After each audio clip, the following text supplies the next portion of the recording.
दोस्तों नमस्कार।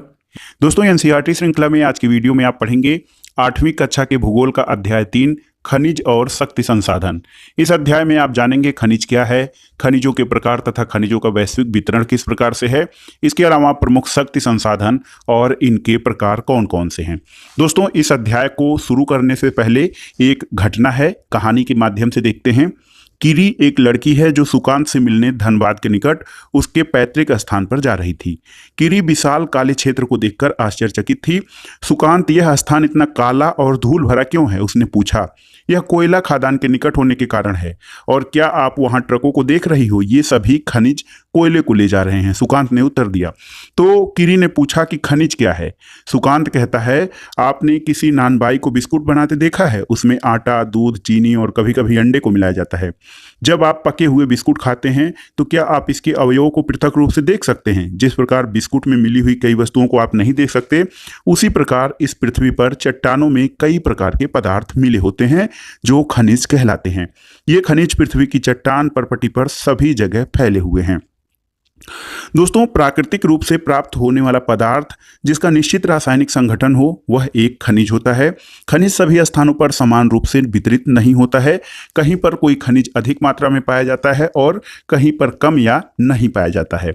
दोस्तों खनिजों का वितरण किसी विशेष क्षेत्र में शैल या समूहों में केंद्रित होता है और कुछ खनिज ऐसे क्षेत्रों में पाए जाते हैं जो आसानी से अभिगम्य नहीं है, जैसे आर्कटिक महासागर और अंटार्कटिका। यहाँ पर भी खनिजों की पर्याप्त मात्रा है, जैसा कि वैज्ञानिक अनुसंधानों से प्राप्त हुआ है, पता चला है।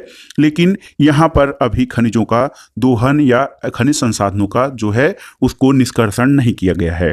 दोस्तों खनिज जो होते हैं विभिन्न प्रकार के भूवैज्ञानिक परिवेश में अलग अलग दशाओं में निर्मित होते हैं। तो खनिजों का निर्माण किस प्रकार से होता है? दोस्तों खनिज जो होते हैं विभिन्न प्रकार के भूवैज्ञानिक परिवेश में अलग अलग दशाओं में निर्मित होते हैं।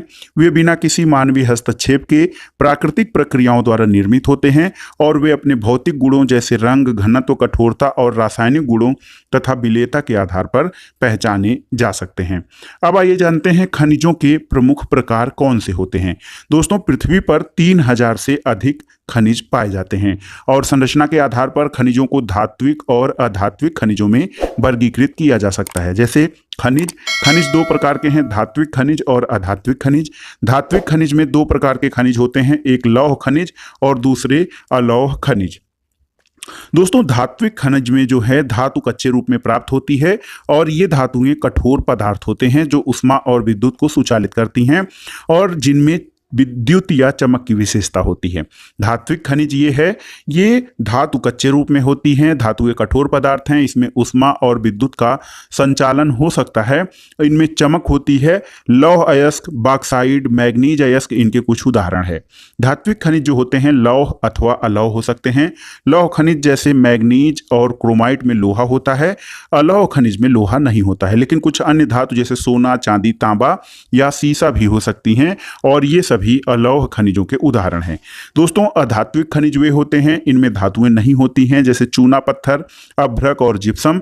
इन खनिजों में जो है धातुएं नहीं होती है। इसके अलावा खनिज ईंधन जैसे कोयला और पेट्रोलियम भी अधात्विक खनिजों के अंतर्गत आते हैं।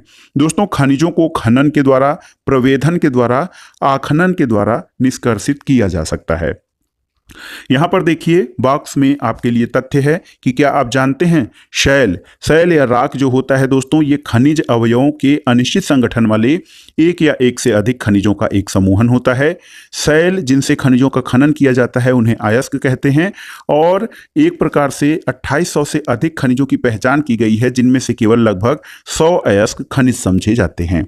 तो ये आपके लिए स्पेशल फैक्ट था।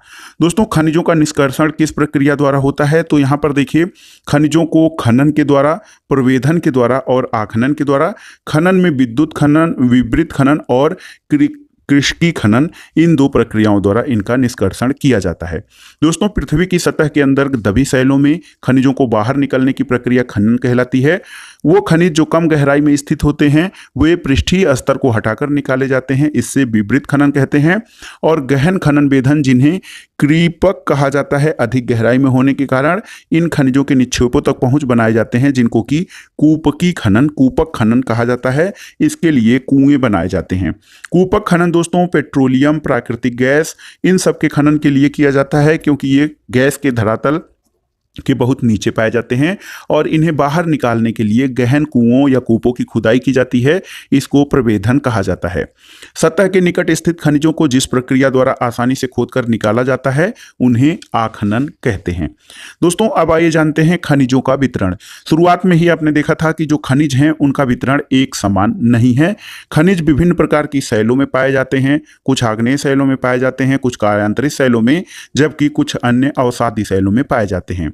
धात्विक खनिज आग्नेय और कायांतरित शैलों में पाए जाते हैं, जिनसे विशाल पठारों का निर्माण होता है, वहां पर पाए जाते हैं। उत्तरी स्वीडन में लौह अयस्क, ओंटेरियो में तांबा और निकेल के निक्षेप, दक्षिण अफ्रीका में लोहा, निकेल, क्रोमाइट और प्लेटिनम आग्नेय और कायांतरित शैलों में पाए जाने वाले खनिजों के उदाहरण हैं।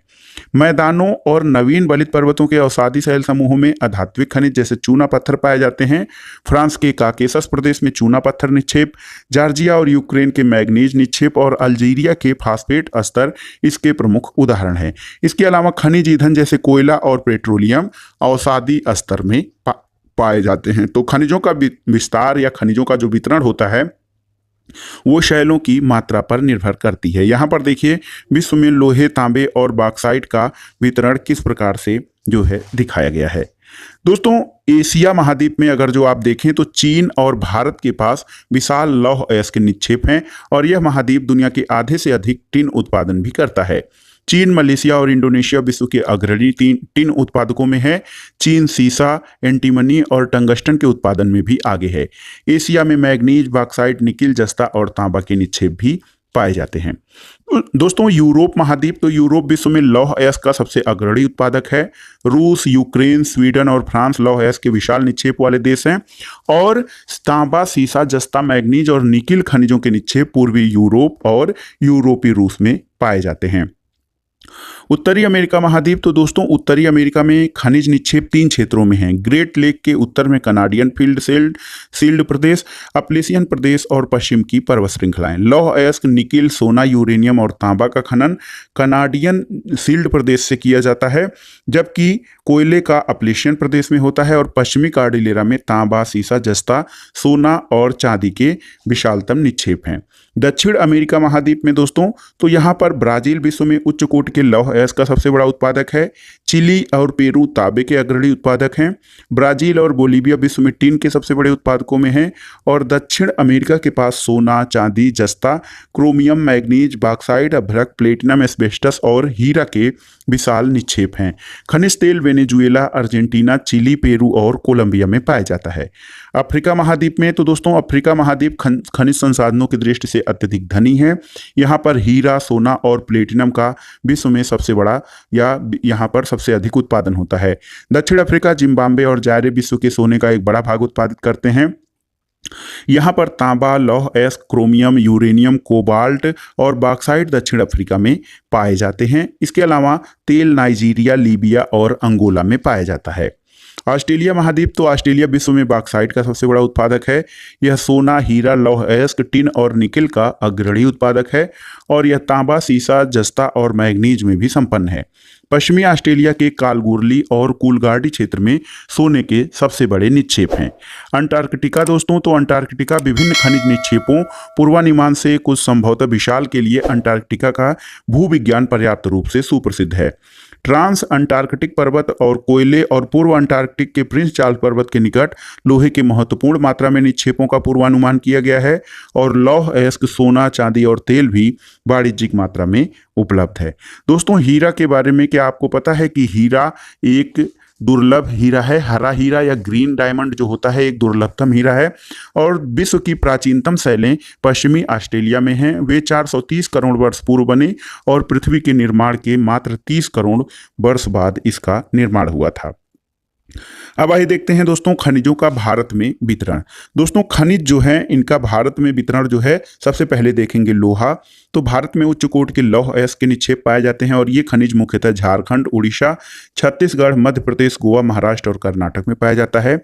इसके अलावा बॉक्साइट का जो क्षेत्र है झारखंड, उड़ीसा, छत्तीसगढ़, मध्य प्रदेश, गुजरात, महाराष्ट्र और तमिलनाडु में है। दोस्तों बॉक्साइट से एल्यूमिनियम का निष्कर्षण किया जाता है। अभ्रक या माइका के निक्षेप मुख्य रूप से झारखंड, बिहार, आंध्र प्रदेश और राजस्थान में पाए जाते हैं और भारत दुनिया में अभ्रक का सबसे बड़ा उत्पादक और निर्यातक देश है। तांबा मुख्य रूप से राजस्थान, मध्य प्रदेश, झारखंड, कर्नाटक और आंध्र प्रदेश में उत्पादित होता है। मैग्नीज का उत्पादन मुख्य रूप से महाराष्ट्र, मध्य प्रदेश, छत्तीसगढ़, ओडिशा, कर्नाटक और आंध्र प्रदेश में होता है। सोना, तो दोस्तों भारत में कर्नाटक में कोलार में सोने के निक्षेप हैं। ये खानें दुनिया की सबसे गहरी खानों में से एक हैं जो इस अयस्क के खनन को बहुत खर्चीली प्रक्रिया बना देती हैं।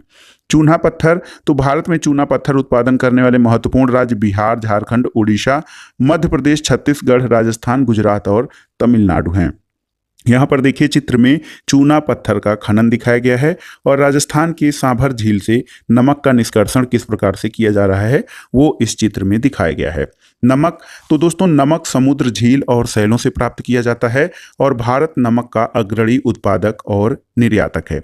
खनिजों के उपयोग क्या होते हैं, यानी यूजेज ऑफ मिनरल्स, तो खनिजों का उपयोग कई उद्योगों में होता है। रत्नों के लिए प्रयोग किए जाने वाले खनिज प्राय कठोर होते हैं। इनको आभूषण बनाने के लिए विभिन्न शैलियों में जड़ा जाता है। तांबा एक अन्य धातु है जिसका उपयोग सिक्के से लेकर पाइप बनाने तक प्रत्येक वस्तु में किया जाता है। कंप्यूटर उद्योग में प्रयुक्त होने वाला सिलिकॉन क्वार्ट्ज से प्राप्त किया जाता है और एल्यूमिनियम जिसे उसके अयस्क बॉक्साइट से प्राप्त किया जाता है, इसका उपयोग ऑटोमोबाइल और हवाई जहाज, बोतलबंदी उद्योग, भवन निर्माण और रसोई के बर्तन आदि बनाने में किया जाता है। तो खनिजों का हमारे जीवन में बहुत अधिक उपयोग है। दोस्तों खनिजों का संरक्षण किस प्रकार से किया जाए। खनिज अनवीकरणीय संसाधन, यानी खनिजों का निर्माण एक लंबी प्रक्रिया के द्वारा होता है और इनको एक बार प्रयोग करने के बाद ये जो है पुनः प्रयोग में लाने, पुनः जो है इनका नवीकरण नहीं होता है, यानी ये संसाधन हैं और ये घटते जाते हैं। खनिजों के निर्माण और संचयन में हजारों वर्ष लगते हैं और देखा जाए तो मानवीय उपभोग के दर की तुलना में निर्माण की दर बहुत धीमी है। खनन की प्रक्रिया में बर्बादी को घटाना बहुत जरूरी है और धातुओं का पुनर्चक्रण एक अन्य तरीका है जिससे खनिज संसाधनों को सुरक्षित किया जा सकता है। तो खनिजों के बाद अब आइए देखते हैं शक्ति संसाधन। शक्ति संसाधन यानी पावर रिसोर्सेज। दोस्तों एक बालक है सन्नी, उसकी माँ अपने दिन की शुरुआत गीजर का बटन दबाने से करती है। वह सन्नी को जगाने से पहले उसके विद्यालय की वर्दी पर इस्त्री करती है और इसके बाद उनके लिए ब्लेंडर में एक गिलास संतरे का जूस तैयार करने के लिए रसोई घर में तेजी से पहुंचती है। वो बुलाती है कि सन्नी क्या तुमने स्नान कर लिया, आओ और अपना नाश्ता करो। और सन्नी के लिए गैस स्टोव पर नाश्ता बनाते हुए माँ पुकारती है। विद्यालय जाते समय सन्नी बत्तियों और पंखों के बटन बंद करना भूल जाता है और माँ उन बटन को बंद करते समय सोचती है कि शहरों में जीवन आरामदायक प्रतीत होता है, लेकिन विद्युत उपकरणों या जो सभी बिजली खपत करते हैं पर अधिक से अधिक निर्भरता मांग और पूर्ति के बीच विशाल अंतर पैदा करती है और विज्ञान और प्रौद्योगिकी के नए प्रचलन से जीवन शैलियों में बहुत तेजी से परिवर्तन आ रहे हैं। तो दोस्तों ये जो छोटी सी कहानी है इससे आप जान सकते हैं कि शक्ति या ऊर्जा हमारे जीवन के लिए बहुत ही महत्वपूर्ण है और ये हमें उद्योग, कृषि, परिवहन, संचार और प्रतिरक्षा के लिए भी शक्ति की आवश्यकता पड़ती है और दैनिक और घरेलू कार्यों में हमें इसकी और भी आवश्यकता पड़ती है। दोस्तों ऊर्जा संसाधनों को विस्तृत रूप से दो वर्गों परंपरागत और गैर परंपरागत साधनों में वर्गीकृत किया जा सकता है। तो परंपरागत साधन या ट्रेडिशनल साधन कौन से होते हैं। ऊर्जा के परंपरागत स्रोत वे हैं जो लंबे समय से सामान्य उपयोग में लाए जा रहे हैं। ईंधन और जीवाश्म ईंधन परंपरागत ऊर्जा के दो प्रमुख स्रोत हैं। खनिज तेल, दोस्तों खनिज तेल का लाभ यह है कि आसानी से परिवहनीय है टैंकर द्वारा और पेट्रो रसायन उद्योग का आधार है। नुकसान ये है खनिज तेल का कि तेल का अधिप्लावन और गैस रिसाव के कारण ऑक्सीजन का अवक्षय होता है और जो प्रदूषक के कण निकलते हैं वायुमंडल में वो अम्ल वर्षा करते हैं और नए ईंधन का अन्वेषण आसान नहीं होता है। दूसरा है प्राकृतिक गैस। तो प्राकृतिक गैस आसानी से परिवहनीय है पाइपलाइनों के द्वारा, तेल और कोयले से अधिक स्वच्छ है और तेल से ये सस्ती पड़ती है। ऊर्जा के जो परंपरागत स्रोत होते हैं दोस्तों उनमें जो ईंधन है जैसे ईंधन है उनसे क्या है नुकसान है, लाभ हैं और हानि है। जो ऊर्जा के परंपरागत स्रोत होते हैं ये आसानी से प्राप्त हो सकते हैं, बहुसंख्यक लोगों को ऊर्जा देते हैं, लेकिन संग्रहण में अधिक उपयोग होता है और प्रदूषण फैलाने वाले ये होते हैं और हरित गृह प्रभाव यानी ग्रीन हाउस गैस इफेक्ट में वृद्धि करते हैं तथा निर्वनीकरण जो होता है इनके प्रयोग से होता है। कोयला क्या है दोस्तों? कोयला का लाभ ये है कि विस्तृत रूप से उपलब्ध होते हैं, विद्युत रूपांतरण के लिए इनका उपयोग किया जाता है, लेकिन कोयले के प्रयोग से हानि ये है कि ये सबसे अधिक प्रदूषण करते हैं और परिवहन के लिए बहुत अधिक भारी होते हैं। जल विद्युत दोस्तों ऊर्जा का एक साधन है, ये नवीकरणीय साधन है। इससे लाभ ये है कि ये प्रदूषण मुक्त होता है, सिंचाई और मछली पालन को बढ़ावा देता है तथा सस्ता है, लेकिन इससे नुकसान ये होता है कि स्थानीय समुदाय का विस्थापन होता है, निम्न क्षेत्रों का जल प्लावन और स्थापित करने में ये अधिक खर्चीला होता है। तो सबसे पहले आइए ईंधन या फ्यूल के बारे में जानते हैं। दोस्तों इसका उपयोग पकाने और ऊष्मा प्राप्त करने के लिए व्यापक रूप से होता है और हमारे देश में ग्रामीणों द्वारा उपयोग की गई 50% से अधिक ऊर्जा ईंधन से ही प्राप्त होती है। ईंधन क्या है? तो ईंधन पौधों और जानवरों के अवशेष हैं जो लाखों वर्ष तक धरती के अंदर दबे रह रहे थे। ताप और दाब के प्रभाव से जीवाश्म ईंधन में परिवर्तित हो गए। जीवाश्मी ईंधन जैसे कोयला, पेट्रोलियम और प्राकृतिक गैस परंपरागत ऊर्जा के मुख्य स्रोत माने जाते हैं। दोस्तों परंपरागत ऊर्जा के जो स्रोत हैं इनका प्रयोग सामान्य रूप से किया जाता है और इन खनिजों का भंडार सीमित होता है और दुनिया की बढ़ती जनसंख्या जिस दर से इनका उपयोग कर रही है वह इनके निर्माण की दर से बहुत अधिक है, इसलिए ये शीघ्र ही समाप्त हो सकते हैं। कोयला कोयला बहुतायत से पाया जाने वाला जीवाश्मी ईंधन है। इसका उपयोग घरेलू ईंधन के लिए किया जाता है। उद्योगों में, लोहा इस्पात उद्योग में, वाष्प इंजन और विद्युत उत्पादन में इसका प्रयोग किया जाता है। कोयले से प्राप्त विद्युत को तापीय ऊर्जा या थर्मल एनर्जी कहा जाता है। दोस्तों कोयला जिसका हम आज उपयोग कर रहे हैं वह लाखों वर्षों विशाल फर्न और दलदल की पृथ्वी की परतों में दबने से बना, इसलिए अंतर्हित धूप के रूप में जाना जाता है। विश्व में अग्रणी कोयला उत्पादक देशों में चीन, अमेरिका, जर्मनी, रूस, दक्षिण अफ्रीका और फ्रांस हैं और भारत में जो कोयला के क्षेत्र पाए जाते हैं दोस्तों वो रानीगंज पश्चिम बंगाल में तथा झरिया धनबाद और बोकारो झारखंड में स्थित हैं। अब आइए देखते हैं पेट्रोलियम। दोस्तों पेट्रोलियम शब्द जो है ये लैटिन भाषा के पेट्रो शब्द से बना है और पेट्रो का अर्थ होता है शैल और ओलियम का अर्थ होता है यानी तेल, इसलिए पेट्रोलियम का अर्थ होता है शैल तेल। दोस्तों पेट्रोलियम पेट्रोल जिससे आपकी कार चलती है और तेल जो आपको साइकिल को चरमराने से रोकता है, दोनों की शुरुआत गाढ़े काले द्रव से होती है, इसको पेट्रोलियम कहा जाता है। और पेट्रोलियम पदार्थ सैलों की परतों के मध्य पाया जाता है। इसका वेधन अपतटीय और तटीय क्षेत्रों में तेल क्षेत्रों द्वारा किया जाता है। इसके बाद तेल शोधनशालाओं में भेजा जाता है जहां अपरिष्कृत पेट्रोलियम के प्रक्रमण से विभिन्न तरह के उत्पाद जैसे डीजल, पेट्रोल, मिट्टी का तेल, मोम, प्लास्टिक और स्नेहक तैयार किए जाते हैं।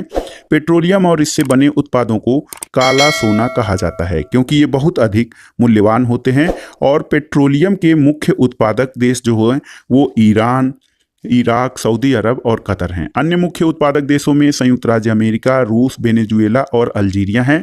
और भारत में पेट्रोलियम का जो उत्पादन है उसमें असम का डिगबोई क्षेत्र, मुंबई का बॉम्बे हाई और कृष्णा गोदावरी नदियों के डेल्टा या कृष्णा गोदावरी बेसन में पेट्रोलियम उत्पादक क्षेत्र हैं।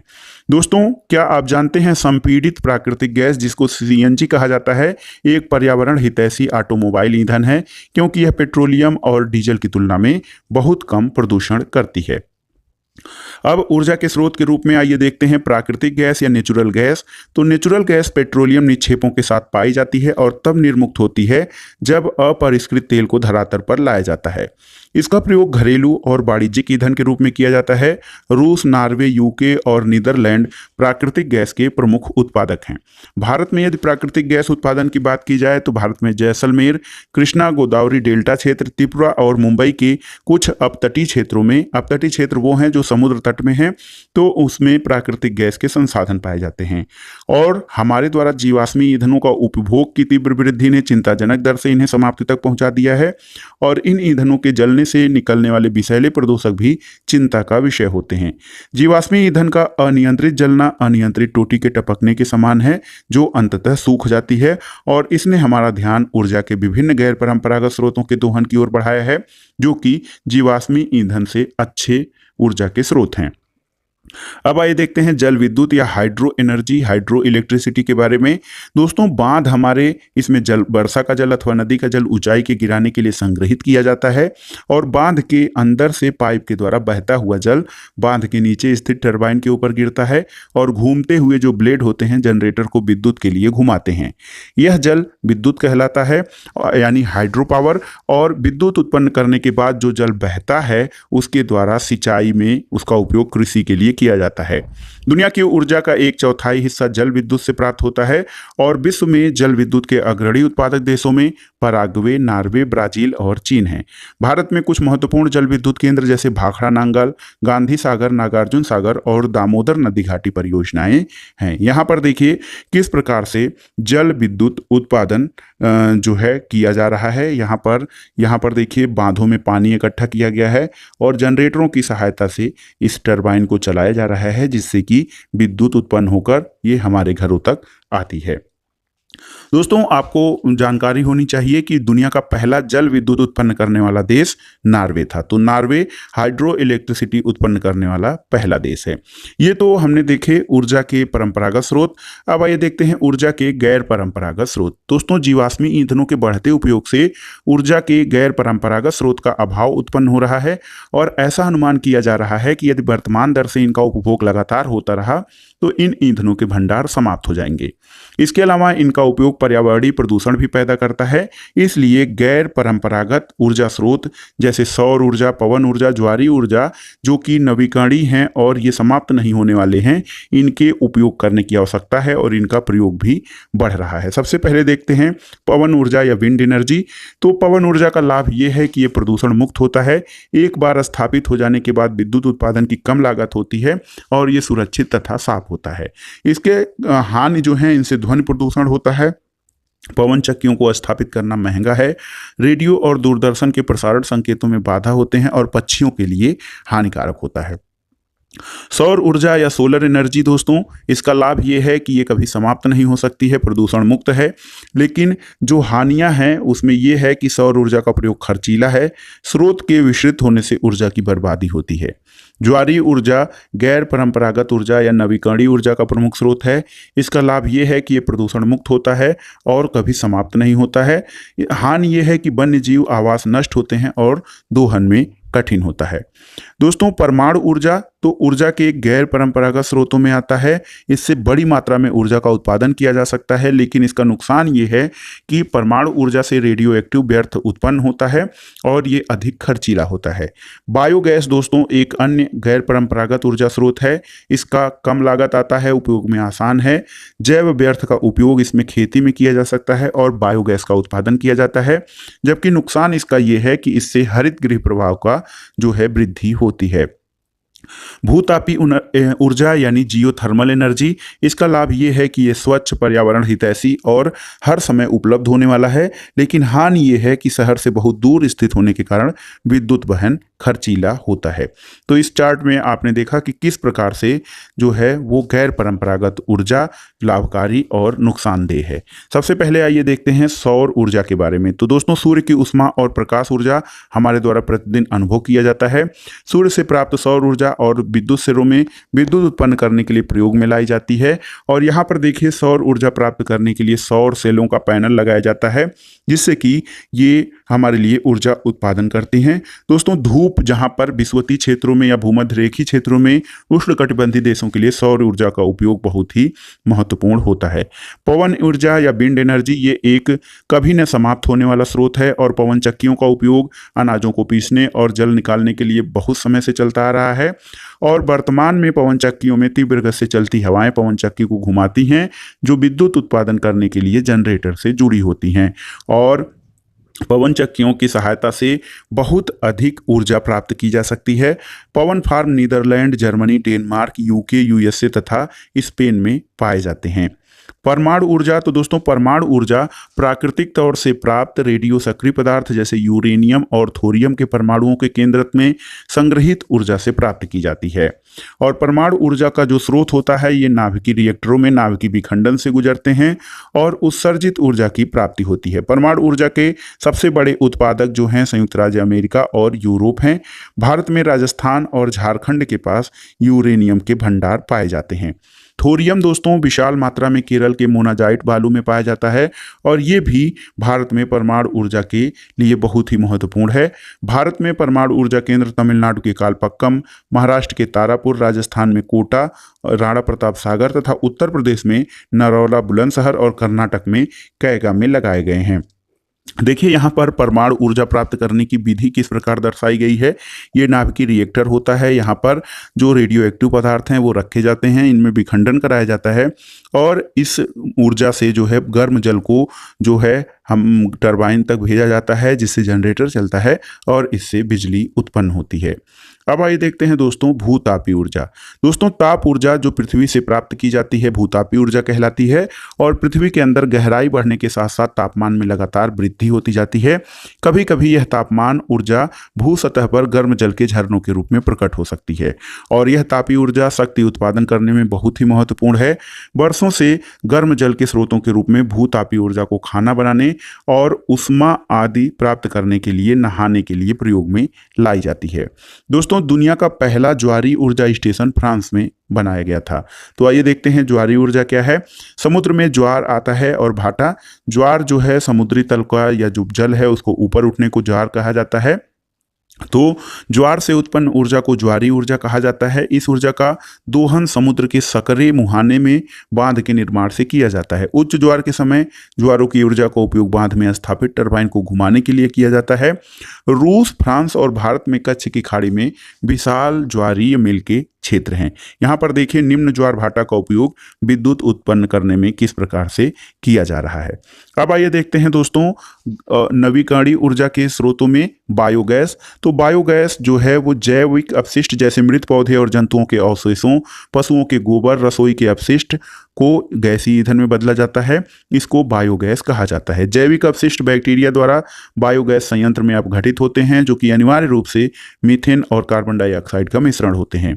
बायोगैस खाना पकाने और विद्युत उत्पादन का सर्वोत्तम ईंधन होता है और इससे प्रतिवर्ष बड़ी मात्रा में जैव खाद का उत्पादन होता है। दोस्तों यहाँ पर देखिए किस प्रकार से बायोगैस जो है यहाँ पर जैविक जो अपशिष्ट पदार्थ हैं इनको सड़ाया जाता है और यहाँ पर जो गैस एकत्रित होती है वो बायोगैस के रूप में होती है और जो अपशिष्ट पदार्थ होते हैं बाद में जैविक खाद के रूप में काम में लाए जाते हैं। दोस्तों इस अध्ययन से आपको ये पता चला कि ऊर्जा जो है सर्वव्यापी है लेकिन इस ऊर्जा का विदोहन बहुत ही कठिन और खर्चीला होता है। इसमें से प्रत्येक व्यक्ति ऊर्जा को नष्ट न करके एक भिन्नता ला सकता है ताकि ऊर्जा संरक्षण किया जा सके और ऊर्जा की बचत ही ऊर्जा का उत्पादन है।